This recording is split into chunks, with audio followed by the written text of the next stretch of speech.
kasong magamang ipa-file ng Ombudsman ay yung kaso na final ng DPWH noong September 13, if I'm not mistaken. No, ito yung sa Bulacan First District, 26 people, DPWH, and contractors. Yung kasong yon sa aming pagagay sa DPWH ay solid na solid. At kaya nga, pag ako'y tinatanong, at ngayon, sinabi na rin ng Ombudsman na by November 25, kaya kampante kami na yung 26 na yon sa Pasko sa kulungan magpapasko. Kasi non-available yun.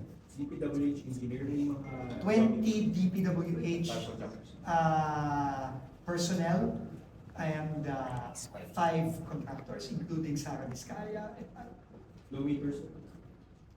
Again, no, alam niyo naman yung mga personalities na pinayagan ng kaso. No? Yung first case, walang lawmaker doon. 20 DPWH personnel and 5 contractors.